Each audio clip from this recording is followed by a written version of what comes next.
Okay, good morning students and welcome back to the class. In the previous class we discussed about the estimation and all that. In morphology of flowering plants. So today we will discuss about placentation. Okay, so placentation is nothing but arrangement of ovules inside the ovary. Okay, so placentation is the arrangement of ovules inside the ovary, and based on the different types of arrangements of ovule inside the ovary, there are different types of placentation. So first one is a marginal placentation, and the second one is axial placentation, and the next one is a parietal placentation, and the next one precentral, and fifth one is a basal placentation. So let us discuss one by one. First one, that is marginal placentation. In marginal placentation, what happens? The placenta forms a single ridge on the ventral side of the ovary. You see here, this is marginal placentation. Here what happens? The placenta forms a ridge. You see, these are the placenta on the ventral side of the ovary, and to this placenta, these ovules are attached. Okay, so placenta forms a ridge on the ventral side of the ovary, and the ovules are attached to this ridge. Okay, this is known as a marginal placentation. Example is P here. And axial placentation, second one. Here what happens? The placenta is present at the axial, that is central axis, and ovules are attached to it. You see, this is axial placentation. The placenta is at the center, at the axial, and ovules are attached to it. Okay, and another thing is there are more chambers here, 1, 2, 3 chambers here.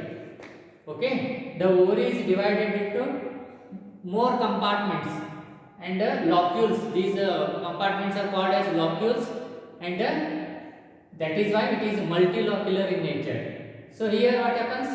The placenta is at axial, at the central axis, and ovules are attached to it, and this ovary is multilocular, having more chambers. These are the chambers. Okay, that is axial placentation. Axial placentation.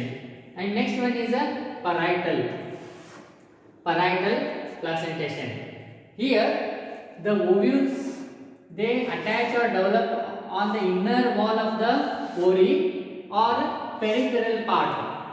You see, this is parietal placentation. Here the ovules are attached to the inner wall. You see, this is the inner wall of ovary. So here the ovules are attached to this inner wall of the ovary, or these ovules are formed peripheral part, on the peripheral part. Peripheral means away from the center. This is center, and away from the center the ovules are attached or formed peripheral part. That means away from the center. That is known as a parietal placentation. Next one is this precentral.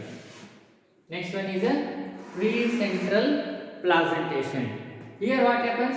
Ovules born on the central axis, and septa are absent. You see here. In the precentral what happens? Ovules are born on the central axis. This is the central axis, and to this central axis ovules are attached, and there are no compartments here. It is there are no compartments, no chambers, no locules. So this type of placentation is known as a precentral.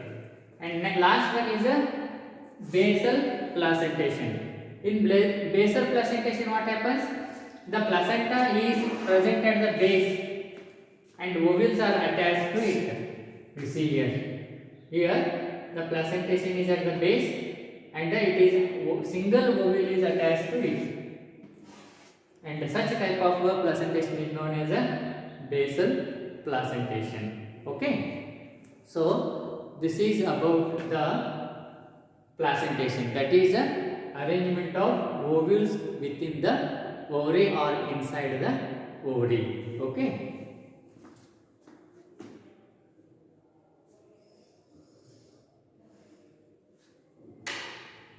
So with this we conclude here and continue tomorrow. Thank you.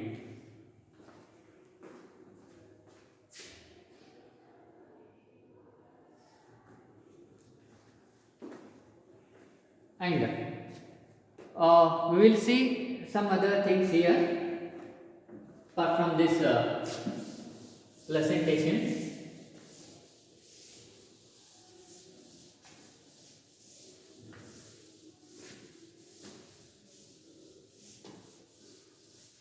We will see the reproductive parts in the flower, that is a gynoecium and androecium, which we have already discussed while discussing the structure or parts of a flower. Okay. So this is a gynoecium.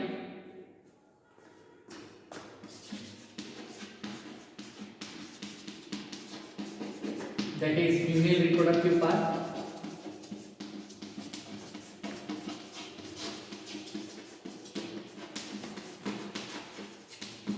And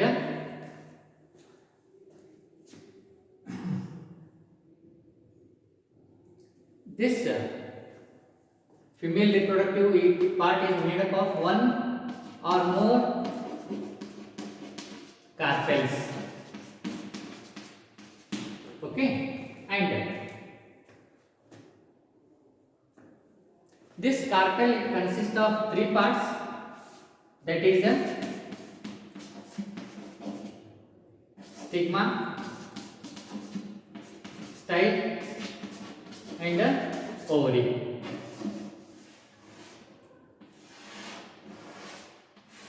You see, this is stigma, style and ovary. Okay, and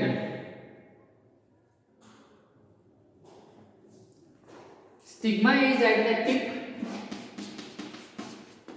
Stigma is situated at the tip of the carpel, and it is a place for a receptive of pollen grains.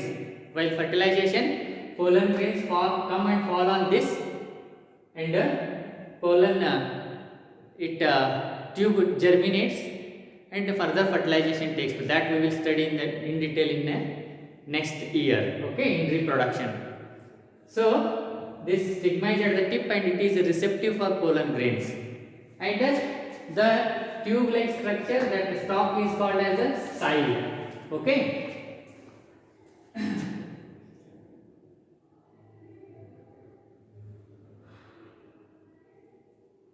And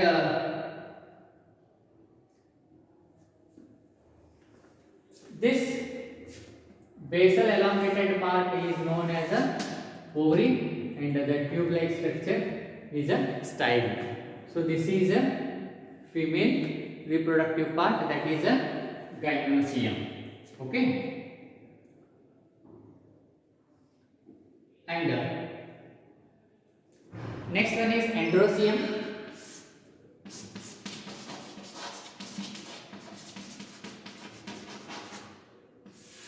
It is a male reproductive part.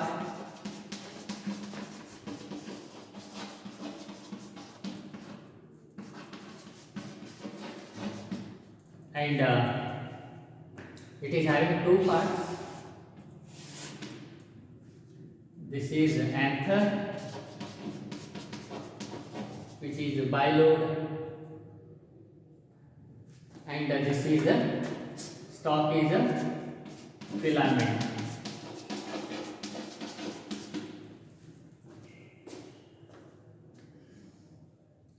And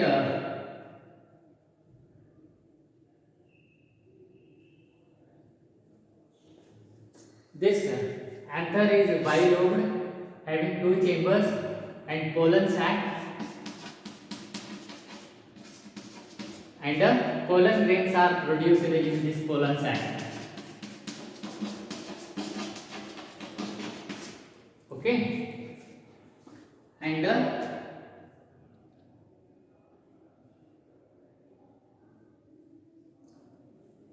so that is a androecium, that is male reproductive part.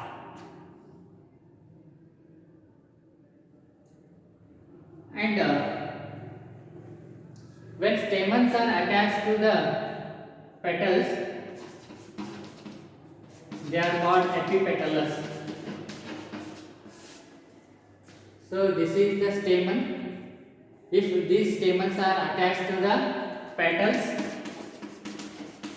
they are known as a epipetalous. Okay, and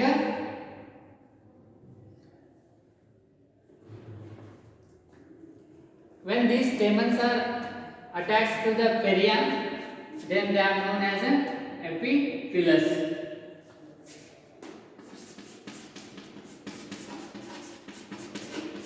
That is when stamens are attached to the perianth,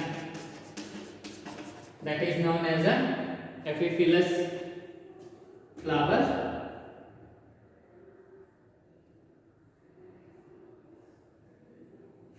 So this is about the gynoecium and that of the androecium. Okay, with this we conclude here and continue tomorrow. Thank you.